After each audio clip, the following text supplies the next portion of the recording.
Hi, everyone. Welcome. My name is Heather from Sharebird, a site where top product marketing leaders share their expertise. I'm really excited for today's event. We have a fantastic panel on earning roadmap influence. I want to share a couple of announcements before the panel. First, the format for the event. The first half of the event will be questions from the moderator, and the second half will be live questions. There is a Q&A feature on Zoom, so go there to add your questions for the panel, and be sure to share your questions right away so that others can upvote them. Second, our next Q&A panel event is December 11th on driving product marketing impact. The panel for that event are the VP Product Marketing for Service Management at Atlassian and the VP Product Marketing at Verkada. We are working to confirm the third panelist. You can register for that event at the link in the chat, which I'll drop here shortly. And with that said, I'd love to hand it over to Jody and the panel to introduce themselves and get started. Awesome. Thank you so much, Heather. Thank you everyone for joining us this afternoon, wherever you are. My name is Jody Innerfield. I'm a product marketing leader and consultant doing fractional product marketing support for everyone from startups to enterprises. I spent the last 7.5, 8 years at Salesforce, where I led multiple teams, and did a lot of what we are talking about today, which is influencing and earning product roadmap influence, because you don't have product marketing without product. I'd love for each of our panelists to introduce themselves, your name, where you work, your role, and as part of your introduction, if you could include, what does earning roadmap influence mean to you, and how is that different than just having influence? Charles, I'll start with you. Sounds good. Hey everyone, my name is Charles. I'm based in the San Francisco Bay Area. If you're familiar with the Bay Area, I live down in Sunnyvale, which is about an hour south. I work at a company called Bill. Bill offers financial operations software. I lead the product marketing team for our core accounts payable product, and specifically focused on the SMB developer and partnerships segment. I think those are the main intro questions. Okay, cool. Okay, yeah, for me, earning roadmap influence, I think earning to me means you feel a pull from product to input into the roadmap. Not because and that a pull rather than like a push. And you get the pull because it's not because like PMM you're demanding or requiring it, or because like PM somehow feels like they're obligated to do it and check the box because, oh, I'm just going through a checklist of talking with stakeholders. But they do it because they see PMM as the expert in the customer and or market. And by being the expert and demonstrating that subject matter expertise, you have earned that influence, because they see that you're bringing something net new that your stakeholders would have otherwise not been aware of, or needed a subject matter expert to help to validate or substantiate it. It's kind of a little oversimplification, but I do like this kind of pull push analogy. Having influence is kind of just the opposite. Hey, I'm not saying like in a scenario where you have influence, that doesn't mean like product won't listen to you or take your input, but there isn't that magnetic pull for it. And they could have just as easily forgotten to speak with PMM as they worked on shaping their roadmap, which that's been happened before, for sure. Yeah, exactly. We've all experienced that. Yeah. Of course. Well, thank you for that. And thank you for your work at Bill, which is partly as a small business how I get paid. So thank you. Gray, how about yourself? Awesome. And yeah, Charles, I think we've all been there, and I think we all would love to be in another place. So thanks so much for having me. My name is Gray Hardell. I lead all of product marketing at Iterable, but I am based out of Minneapolis. The real estate prices here are a little bit more tolerable than the Bay. So I enjoy that. I've been at Iterable now just a little bit over 6 months. Before that, I spent time at SalesLoft as well as Verkada. So really enjoying in this marketing to marketers, which is a pretty fun space to be in. For me, what earning influence really means is that you are seen as an individual that that their specific lived experience contributes something unique that they are not able to get from any other source. And so for me, that kind of comes from my own lived experience as a marketer and living in this world. But in addition, it means that I'm connecting dots that they can't naturally connect. And it's having large scale impact that is at the board level. And so we typically, in my function, are always trying to think about up leveling the altitude of the conversation.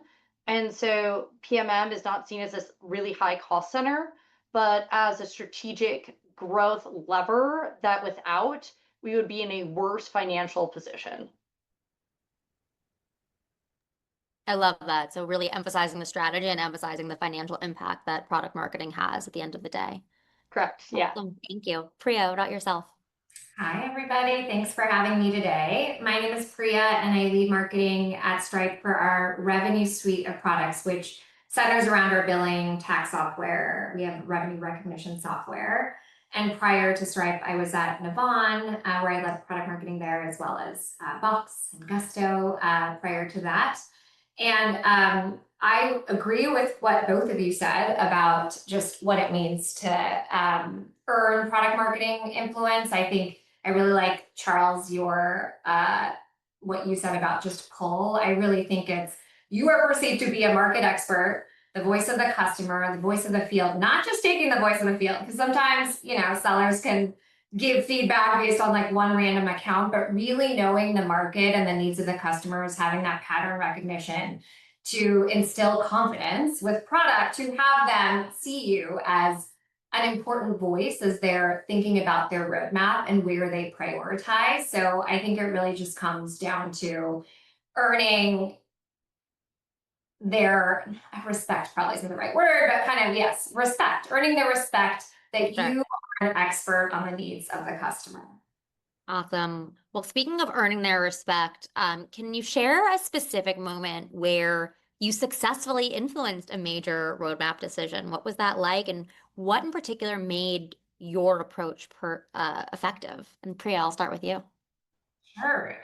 So at one of my previous companies, Charles, in a similar space as you, we had kind of a spend management product, and we didn't have a great integration with accounting and ERP systems and NetSuite. Having a great NetSuite integration kept coming up over and over, pretty much with every user. However, it's really hard to build a NetSuite integration. It can get very complicated. And so it involved a lot of trade-offs for our product team, where we were trying to build our core product. And like sometimes integrations just fall to the wayside, right? When you're trying to build like capabilities you need in your core roadmap. But I felt really strongly that we needed to actually prioritize a NetSuite integration, because it was actually a big blocker. Like without that, no one would even evaluate, you know, the solution. And so what I did in that scenario is I talked to our various sellers, also talked to some users, and basically did market research and came back with like very tangible kind of data points, including what users were saying, especially with our target segment that we were targeting at the company. And so just bringing the data to product to basically say, like, this is not just something that I'm hearing from sales, it's something that is like actually coming from the market and from customers in like X% of the conversation. So I think just bringing the market data to the product team, and they're busy. They have a lot of needs. They don't always have time to do that, as much as everyone would like to have the time to do that. I think if it's important, I think you gotta back up kind of your request with data. Absolutely. Gray or Charles, something you want to share as well? Yeah, I've got a few stories. I feel that Priya, I completely agree, is that you have to kind of bring the entire picture. You know, back at SalesLoft, when we're working on a new suite of agents, and one of the big things, especially, there was like this speed versus scope like conversation that we were trying to have, right? That's always this trade-off, is how fastly can we get the engineering done? What is the MVP? versus what is the actual like MVP. That when we say minimum viable product, we actually have to think about what is a minimally viable product, not just what can we get done within X amount of sprints by this launch date, which usually ends up being the conversation. Right. And so what I ended up bringing to them was when we were walking through all of the prototypes and the scoping, I started to introduce and kind of show them all of the different points of friction that would actually create in the user and why that would lead to less adoption, lower NPS, and really starting to help them think about how do we actually get this to a workflow, that we think is like a good hero workflow that truly represents solving a major problem for our customers. And then how does it build upon itself in the next releases so that they have an understanding of that roadmap beyond this moment, and they can understand why this is like the true scope that is needed to have. And then also being an advocate, as a product marketing leader, you can be an advocate in the room when that is a conversation of other trade-offs in other parts of the platform that you might have to do. Everyone operates with the same amount of engineering resources in any given sprint cycle. And so, but you can be that advocate and say, like, hey, I really think we should pause this, small feature to get a better scope for this MVP that we think is going to be, easy to help us with cross sell, whatever it is, right?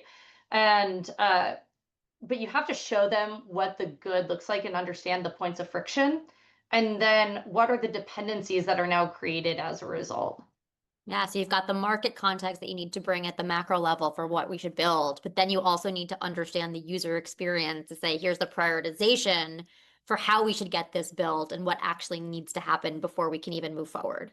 Yeah, I often say that product marketing is responsible for knowing the entire gradient from absolute black to absolute white and everything in between. And you have to understand where the data is at every part of that gradient. And you also need to be able to have conversations and bring people up or like lighter or darker, just depending on what's happening. I love that. As a fellow artist, I also, Yeah. yes, that's maybe why I lean into that. Got to use the whole palette. Yeah, exactly. Charles, how about yourself? Yeah, super. I love these examples too. Yeah, my favorite example was it was back when I was at Visa, so a couple companies ago. I was working on launching a new offering that specifically targeted fintechs. And these would be fintechs that would have a need around launching a new debit or credit card program. One of the key audience insights we had around this audience is this audience wants to move and needs to move fast. And they prefer working with partners that are easy to do business with. And easy to do business with them meant like APIs, digital onboarding. So we launched a new digital onboarding product and commercial program completely tailored to this type of client in a way that would accelerate their ramp up and help us monetize our relationships with them more quickly. Great traction, but I kept hearing this persistent pain point. And for folks who don't work in like the payments or card space, this is going to sound crazy that this is actually a pain point. But hear me out, okay? They said, hey, like Visa, it is so hard to figure out how to design a card that is compliant with your rules. And I kid you not, like the rules around this, it is a PDF, a gigantic PDF with a bajillion pages. So I was like, okay, well, that's a problem. How do we fix this in the digital onboarding process? And the idea was simple. Why don't we create a simulator? And the analogy I used was in the same way products like TurboTax have basically simplified the US tax code for consumers. Visa can do the exact same thing. We can obfuscate the rules into an extremely simple, easy to use tool that prospects can input their requirements into and generate a compliant card design that could meet their needs. It was super successful, great results and feedback. And I think like two critical success factors were one, just customer understanding. Obviously, you had to understand the challenges.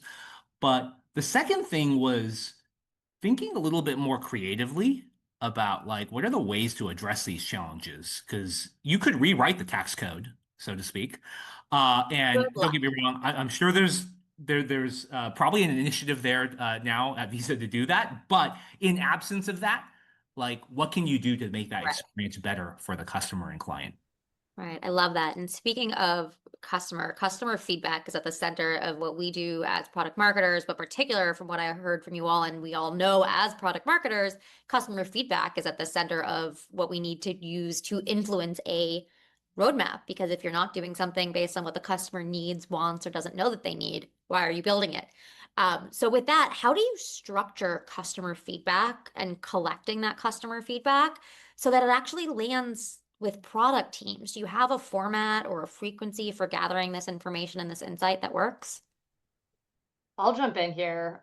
One of the things I think is incredibly important is to be very active with customers that love you and customers that are really upset. I think it's actually incredibly important to be, and then also with prospects. So I try to be really active with the field teams and talking to customers that have escalations, talking to customers that just need like an EBR, customers that, have a very odd like feature request. Because I think we all know, and this is like no shade to revenue teams, but they tend to have a recency bias. And so what I try to do is look at customer feedback over a period of time, but also not only rely on historicals. You have to look at frequency and trend. Like if you were thinking about if you just made a product roadmap off of, pure, historical customer requests over the last 10 years, you will have a disproportionate amount of requests that do not include any type of, AI functionality or, for in our, zero copy data, different data compliance things with AI. You will be on the back foot. So you have to right size that. And that's why that gradient is so important. But I'm in very regular touch points with many parts of product, but we look at it both from a historical, what's causing us to lose deals, what's a competitive disadvantage, what is a retention play, what's an expansion play, what is going to open up new adjacent markets, what helps us capture maybe more use cases within our install base. And then, what is something that we want to skate to where the puck is going? Where do we want to make a really big bet and hopefully be first to market, be a first mover in order to capture a market that doesn't exist yet?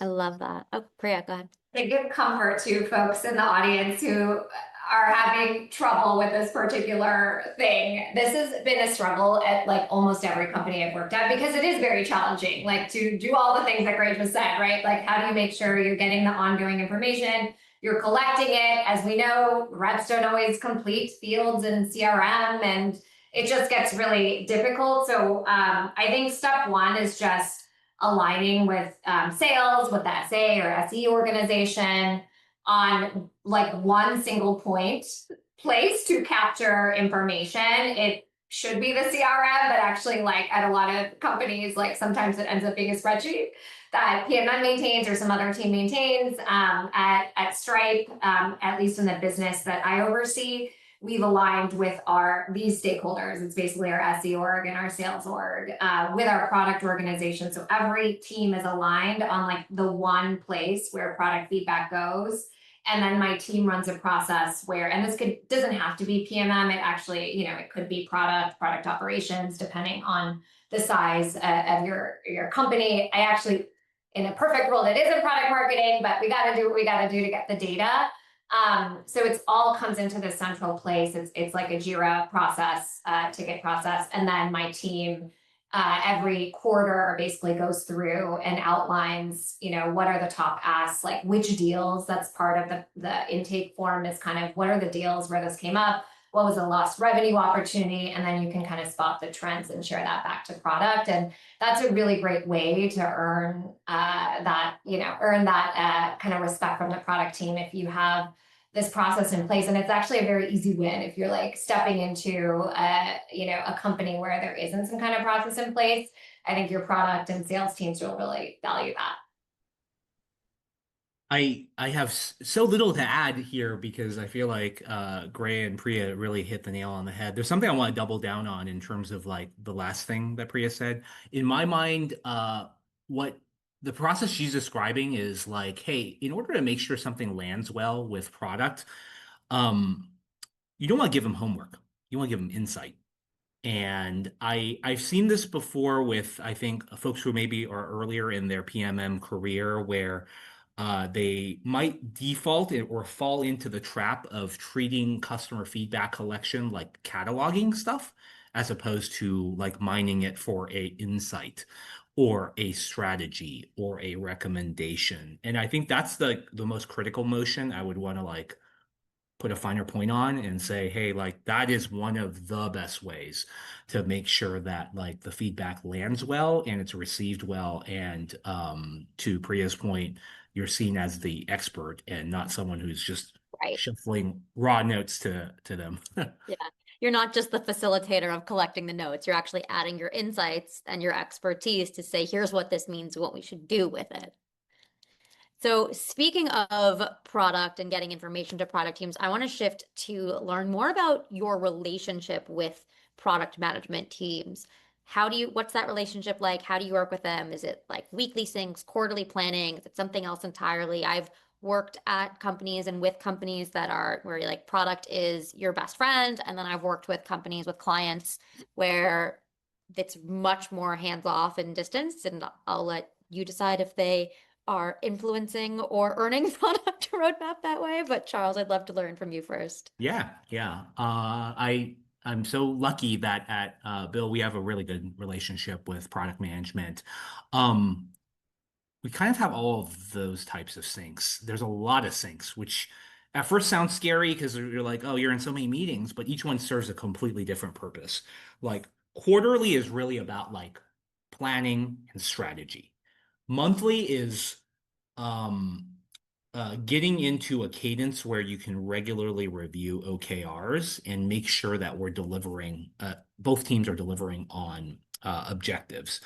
And we have thrice weekly product stand-ups, so 3 times a week. Now, just to be clear, the first two are very, very critical. PMM is always at those. The third one might sound very intense, and those are not things that I would always have my team attend because those stand-ups might also delve into topics that are a little bit more R&D oriented. There might need to be a deeper interlock between product and engineering, but we utilize that as a vehicle to make sure that we are staying in lockstep with PM on any critical top of mind in-flight activities. Yeah, I think that those stand-ups, there are a lot, but they're so valuable. And that's where, especially if you're newer to working with a product team, that's where you really learn the language that they speak. You learn their relationship with engineering. So even if it's not the most strategic, it's really helpful to build those relationships with PM to be in those stand-ups. Totally. And then even if you might not understand the debates that they're having with engineering, it helps you better empathize Correct. with the PM so that like you Absolutely. as a partner, you understand the constraints that they're operating against and you can find a way to be a better partner to them. Absolutely. Gray or Priya, what does it look like? What does product management, product marketing relationship look like for either of you? I think very similar. We also have a lot of syncs. I think that, we have our quarterly planning, we have our annual planning. I mean, 2026 planning has been underway for a few months over here at Stripe. And then I think at the PM leadership level, I have my recurring syncs with kind of my PM counterparts. I'm very lucky that the one I work very closely with actually was a PMM and had moved into product. So they really understand the value that PMM can bring and are a great partner. I think it's important to highlight also for just folks listening in who are at different stages of their PMM career, you're going to encounter who don't understand what product marketing does, especially at startups. Sometimes it's like folks that are haven't had a ton of experience being PMs at other companies and may not always know.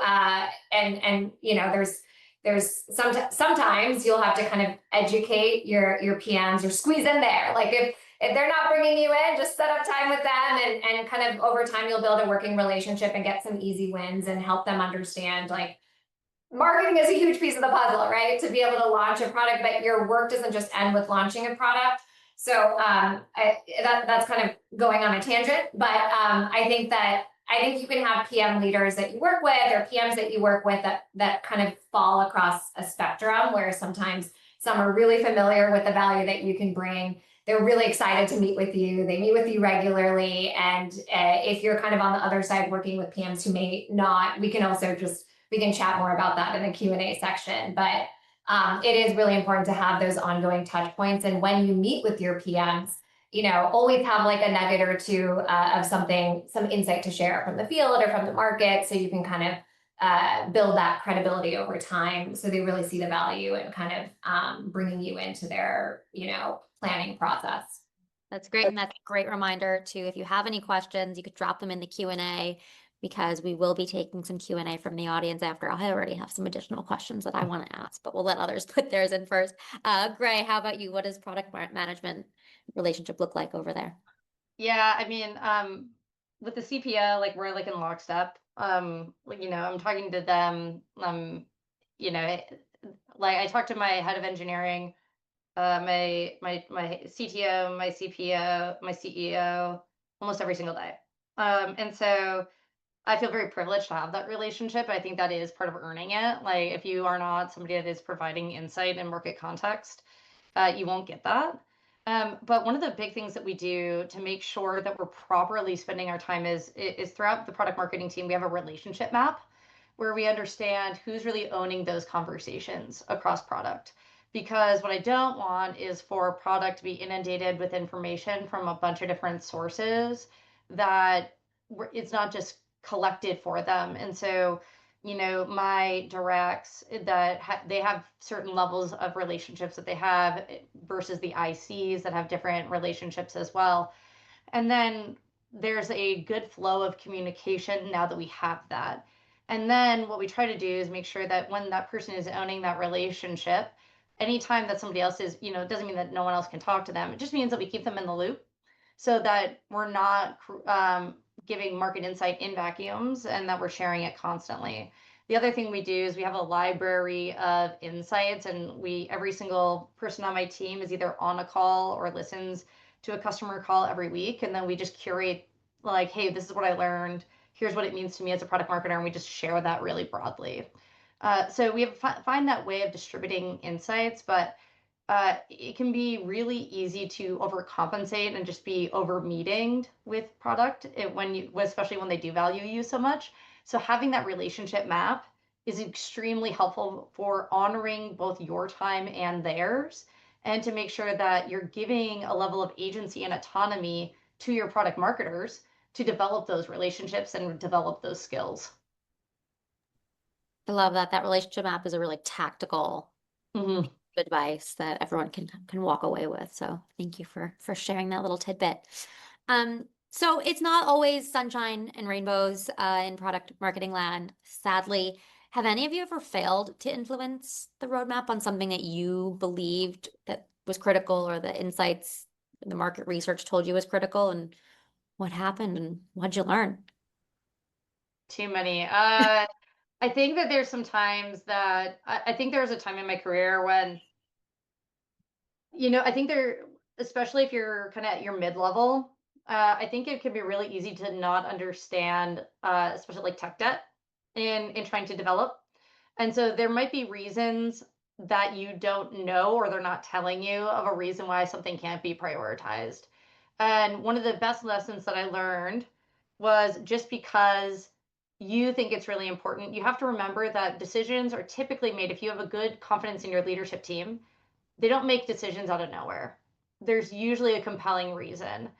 And so try your best to understand. I can remember one time that I was incredibly bullish on a pricing and packaging decision that I thought was a terrible idea and that should not get done. And and they went forward with it. And, it ended up, probably a wash more than anything, but there was a very compelling reason that I learned about like a year and a half later.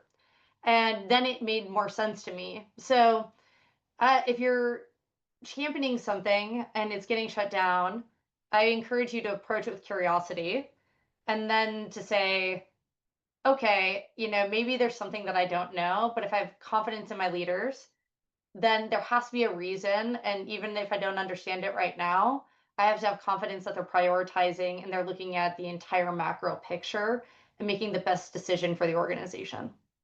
Yeah, just to chime in on that, that's also happened, Gray, several times to me, where it's like your product org or I mean, look at what's happening with AI, like in the last 12 months. Like sometimes, I mean, this has even happened in the business that I manage, where, sales is like, hey, why are we working on this like shiny thing related to AI? Like instead of some of these table stakes things that users are asking for. But fast forward 12 months later, we needed that shiny thing, And so sometimes like the product org also has to be thinking, they're not just thinking about, what are the current customer asks and the gaps today, but like where is the market evolving? Where are the competitors going? And over time, like PMMs should also be kind of feeding that into product as well. But doesn't always happen, or, we might not always be thinking about like where the market is going. And so I think that that just resonated with me, Gray, because like in addition to tech dev, it's also like the visiony stuff that, maybe customers aren't asking for, but become like very big differentiators for your solution.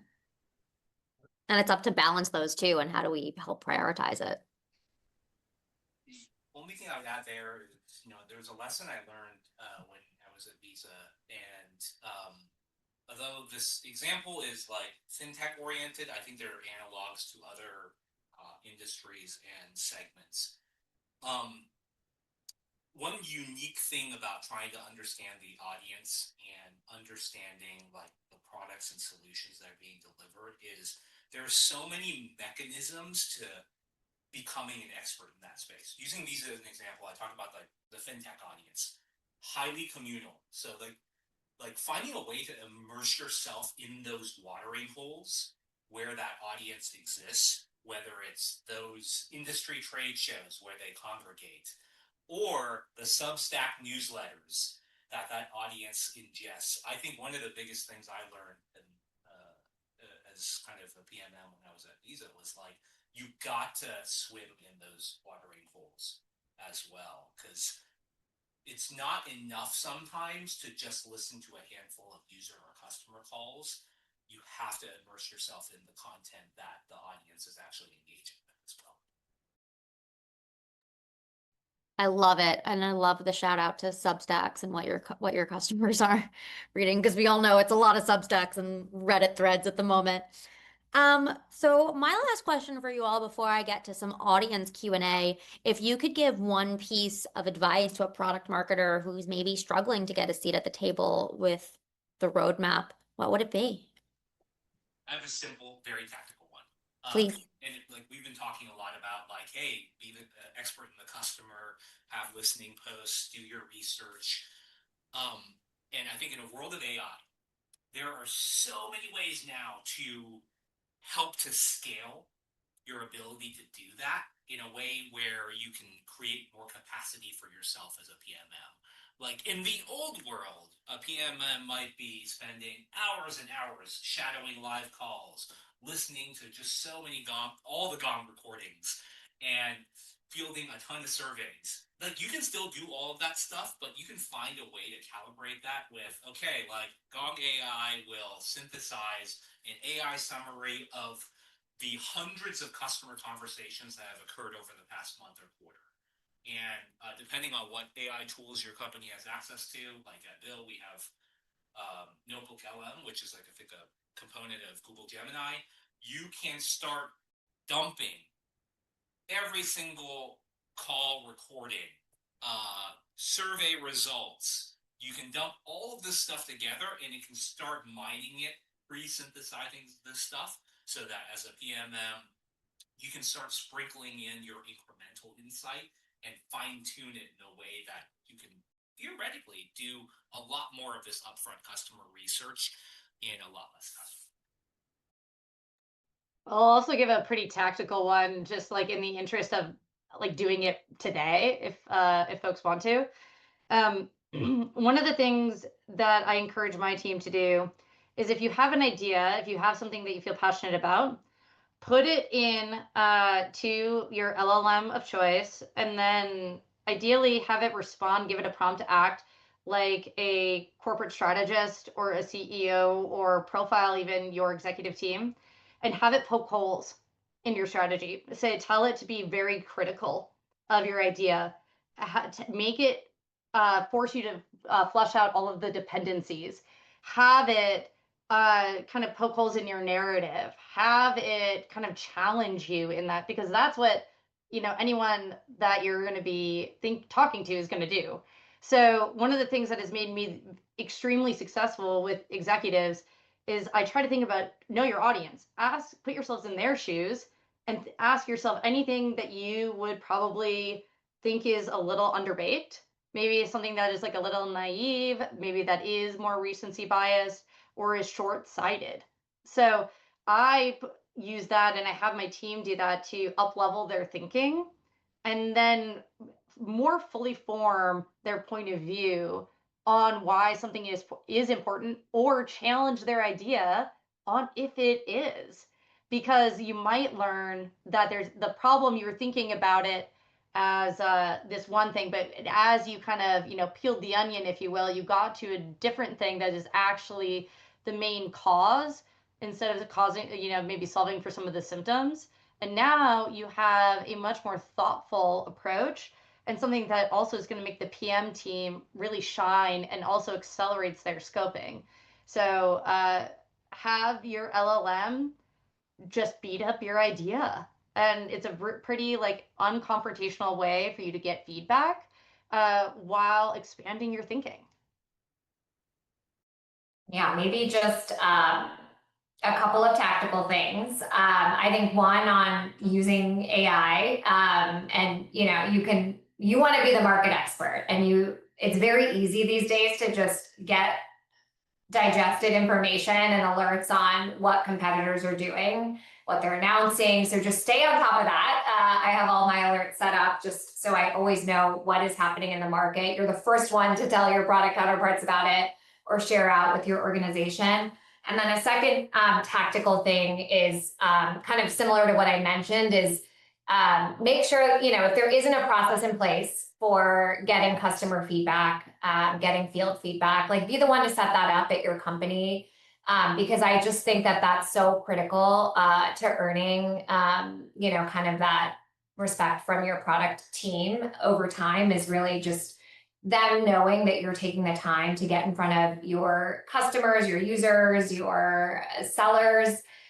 You know, tap your friendlies, like establish those relationships with your sellers if you are at a direct sales led company, more relevant to that. But, you know, tap those few sales folks, like, and have a cadence for just getting the intel on why certain deals were lost or won. I think it's really important for PMM to kind of know what's happening on the field side, and what's happening with specific deals. And you can kind of share that back with your product stakeholders. Awesome. Thank you so much. So we're going to switch to some audience questions, which is a good reminder to please enter your questions into the chat.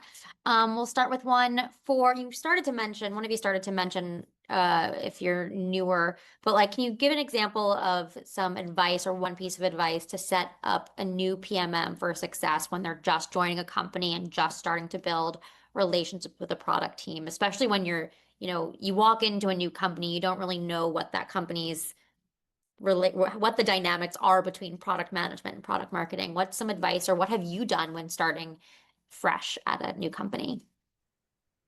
I think, again, a really easy one. I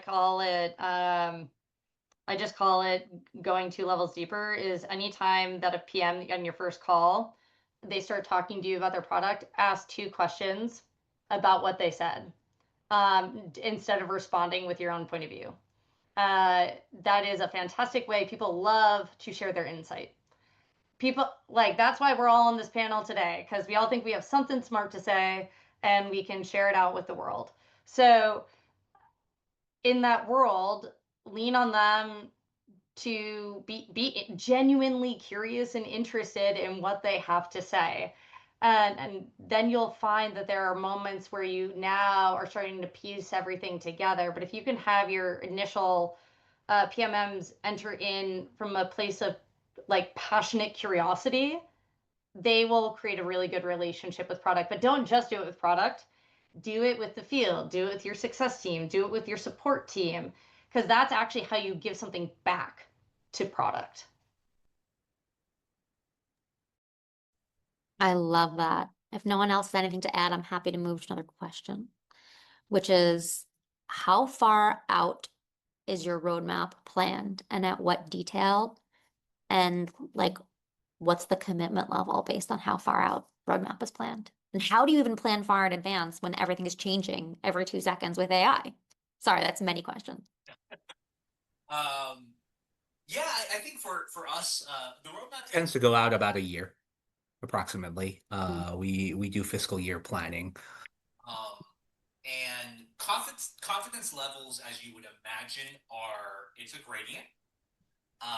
And what we tend to see the most is high confidence, like 80% plus, usually fall into like within the next 3 months bucket. Those features have pretty high confidence. And it will naturally taper off as it goes forward. Yeah, in terms of like agility in a world of AI, I think that's a tricky thing. Also, I think a lot of it depends on like the culture of the company that you're at and how agile that company is with respect to like making investments in specific areas. Obviously, at a bigger company, there's a little bit more rigidity because everyone tends to follow an annual plan type process. If you are a smaller company, I think like having like a cadence by which you revisit assumptions that you have around the roadmap and having that discipline is super critical. At bigger companies, sometimes that tends to be a little bit of a harder thing for the company to operationalize, I would say. Yeah, I think Stripe is probably of a maturity level, maybe more similar to Bill, but I will chime in because I've spent most of my career in startups where there is a roadmap always, or it's constantly fluctuating. And just some advice I'd give if you're in that situation is really pushing your product counterparts to at least get a roadmap in place that is 3 months out. Ideally 6 months out, but 3 months out. And what I would do in order to kind of get them to do that is get your sales, if you are in a direct sales led business, get your sales, your CRO, your sales leader bought into this idea, because usually sales needs this, right? They need to sell the roadmap. They need some kind of external customer facing roadmap that they can share. So at least kind of aligning with your sales stakeholder on like what is the right cadence, whether it's 3, whether it's 6 months out, then going kind of with a combined point of view to your product leadership. That's like a great way that I've found to just drive alignment, because at the end of the day, everyone wants sales to happen and everyone is willing to do what's right for the customer, for the sales process, for revenue. And so that's a great way to just like drive that general alignment. But I will give comfort that at most places I've worked, there usually isn't a roadmap, like at least a year out, but usually something more like 6 months or at a minimum 3 months. And the other thing you can do is tell your product stakeholders, hey, I will not launch a product. There's no tier 1 launches happening, or for a tier 1 launch, I need at least 3 months notice. For a tier 2 launch, I need 1 to 2 months notice. And I think that's another way to kind of urge them, if they want marketing support, if they want amplification, they really do need to partner with you on this. Help us help you, that's for sure. Kind of on that note, how do you advocate for adding new features to the roadmap if it's something competitors have launched and customers are asking for, but maybe internally it's not seen as a priority? Yeah, I think that's a great one. I also would like to say, like, 6 months of roadmap, like that's actually probably what you need to focus on most. If you have people that are like, give me a solid committed 2-year roadmap, it's like not even at some of the best companies in the world is that a thing. In most mature companies. So I think you have to dismantle that as an idea right now. Mostly because the technology that will be available, like if you started building for that, you would be probably on the back foot. So when you think about competitive responses, you have to think about, did they do a category defining thing? I think differentiation can be usually classified if it is truly new and unique versus maybe better versus parity or just like a different way of doing it, right? And so it can be really easy to want to respond to a competitor motion. But there's also times that I think that you can over rotate on competitor and then you just kind of look like you're playing follow the leader. And so I think that's why it's so important for product marketing to have a very thoughtful point of view on what your swim lane is or where you want to demonstrably be able to win. And then you can rank that feature set against if that makes sense for your customers. And if it is, usually that's a pretty easy case once you have that ICP alignment. If that is something that is truly unique or way better, you can use it as motivation to give that field credibility. Because if you have defined your ICP and you have a right to win and you don't want to, erode that market share, then I think those things are pretty easy to prioritize. And they usually make a lot of sense for both the product team and the revenue team. The problem exists is when you try to be all things to all people, and any competitor that comes out with a feature, you start asking for roadmap changes. That's also not going to bode well. And so my recommendation is for you to, again, be highly critical of yourself and your ideas, and then champion the ones that you feel very passionate about and that you have the reasoning behind.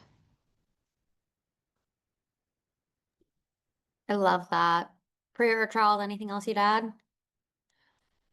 No? All right, well then, I think our last question, on a personal note, what was the turning point for each of you personally when you felt like you were truly went from being just an input provider to a strategic partner to the product team?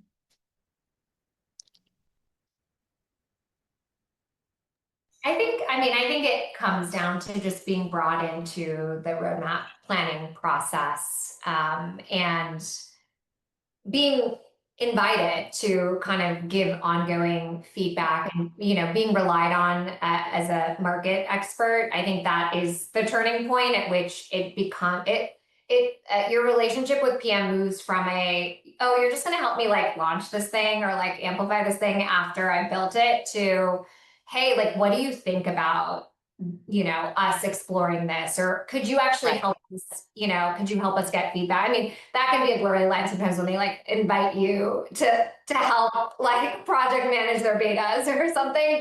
But if you're like kind of being invited to help with kind of more of that strategic planning, UXR, talking to users to help validate and vet something that they're thinking about, like more in the ideation stage. For me personally, it's interesting. We talk a lot about like in PMM, like having audience empathy, and I think like it can come organically or inorganically. I think, hey, if it's your job, you're like, yes, inorganically, I will find a way to be empathetic with the audience. I'll kind of, I'll invest energy to learn about their needs and learn about what we can do for them. But for me, the biggest unlock was finding spaces where I can work where I organically empathize with the audience. And what that means for me is like we talk about Substack and events and stuff like that. That means like even on a personal level, I'm geeking out on this stuff. I geek out with my audience. And as soon as I found a space where I naturally defaulted to that, because not because I'm obligated to, but because I genuinely am interested, it became that much easier to be seen as an expert because you are becoming an expert.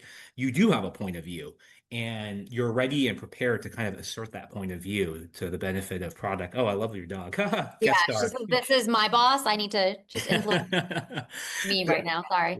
Love it, love it. But yeah, I mean, for me, that was personally at a personal level, that was the biggest unlock. So my advice is like, uh, if you're lucky enough to work in a space where you deeply, truly empathize with the solution and audience, I think you're going to find that it becomes that much easier to have a seat at the table. Yeah, I couldn't agree more with the empathy. I think that that's one of my requirements when I hire is I say that there are like 5 things that like no matter what I'll never be talented enough to teach. And one of them is like pure empathy, like genuine empathy for what your customers are up against. The other one is, I can hold you accountable, but I can't make you accountable. So, that's just something you naturally have to have. So, but my big turning point, I think that every major development in my career has been one where I felt personally that I was wildly unqualified for, but that the leadership asked me to step up into. And so I had to listen to what I call my first voice, which is the voice that tells me that I'm excited, that like, oh my gosh, this is so cool. Oh, I have so many ideas. And not the second voice that tells me that that I'm in way over my head, that I've never done this. So why are they asking me to do this? Or the voice that tells me that I'm going to screw it all up. Listen to the first voice and use that voice to feel your energy and be open and humble when you're given those opportunities to learn. But just so you know, like I think every single I'm going to speak for y'all because I think that it's probably true, which is that we've all felt like an imposter in many situations. We've all felt in over our head, and we've all, learned a lot and made a ton of mistakes. But learning from them and seeing those as the most valuable experiences are what has led to growth.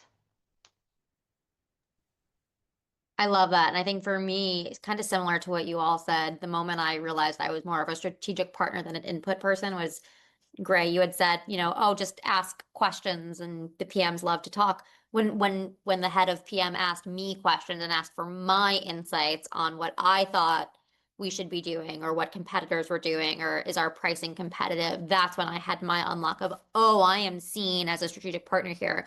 I definitely had imposter syndrome. I was like, why are you asking me this question? And then you have to build that confidence. It's like, right, I am the voice of the customer and the market here. And it's a really great feeling when you have that aha moment of, oh, this is a strategic partnership that I have with my product team. They don't just see me as, hey, can you go like put this on the website and make sure people talk about it while we go and build the important stuff. So that is all the questions we have. I want to give it back to you all if you have any final parting words of wisdom for our attendees today on what they can do to earn roadmap influence, either anything you didn't get to mention, or what I will add is, Charles, you started to talk about some AI tools that you're using. Is there a favorite tool or resource that you think everybody should know about? I mentioned it earlier, but I'll double down on it. And honestly, if your company doesn't have access to it, you should probably ask. Maybe there's a freemium version too, but Notebook LM. It's a great aggregator. It's an aggregator of all of the intelligence you want to feed into it. And in a lot of cases, it might be like proprietary company information, right? Like here's a deck on this type of research. Here are the 5 Gong recordings I've downloaded. And it will help synthesize everything. You can engage with it like you engage it with any large language model. And it can even generate a very short podcast for you of all of that insight.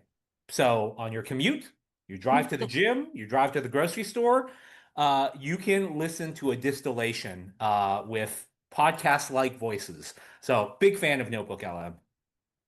I love it. Thank you for that. I just use LLM a lot, so I'm very interested. I love Gemini. I love Gemini, in my Gmail for helping me write emails. I use it all day long. We also have ChatGPT and Claude, but I am very interested at one point to hear if folks have had success with Slideware. I've not yet found a tool. I've tried a few, but none of them work for developing beautiful slides. That'll be We can talk. We can connect. I've got something for you. One of my favorite things that I've done with AI. Well, there's a few things I've done. I also use AI to distribute and help sales with their messaging and their positioning. So we'll like create something and then we'll design an agent that they can put like their account in. It'll do a bunch of research, and then it'll contextualize the positioning for them and then draft a one-pager. So thinking about extending yourself through that. You can also do the same thing with product. You can think about all of the inputs that exist between closed won, closed lost deals, and then distill some of that down for them in a way that's really easily digestible that they can even interact with. So it's not just delivering it, but also giving them and collating the insights in a way that they can interact with and can kind of battle test themselves. The other way that I use AI to help my team is I've designed a reviewing agent that I've uploaded a bunch of documents that I've given feedback on.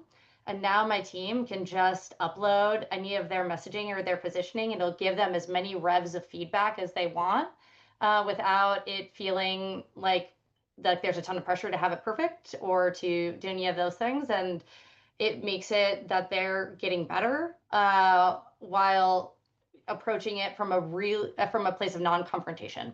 So I think that that's also been a really fantastic use case. And then what's really interesting is just to see how things evolve over time. I think that there are certain AI tools that are really fantastic for certain use cases. So, I think that if you're going to do anything, I think Claude is really good at data analysis. I use Claude a lot for data analysis. The artifact to be able to do market sizing is really fantastic through Claude. I use OpenAI mostly for a lot of writing and things like that, but I also use Gemini for a lot of distillation and knowledge-based like checking essentially. So I think understanding what LLMs work best for what function, like what's the job to be done, and then figure out what LLM pairs well or what you technically have access to. So yeah, I think that AI is going to help us a lot. And if you want slideware, Priya, I can certainly connect with you and show you a few things that I've used. I love it. Well, thank you all for your insights, and thank you everyone for attending. Heather, I'll turn it over to you for some closing announcements. Thank you to our panel and our moderator. We work hard to curate the best product marketing mentors for you to learn from, including the people on this panel. When you're ready for your next job, I recommend looking for jobs on their teams. If you had a question that wasn't answered, you can search thousands of answers on sharebird.com or ask it on an upcoming Sharebird AMA. And as a reminder, our next event is on December 11th on driving product marketing impact. You can register for that event at the link in the chat. Lastly, if you have any questions or feedback for us, please email us at events@sharebird.com. Thank you, everyone. Thanks, Thank you. everyone. Bye. Bye. Thank you. Have a great day.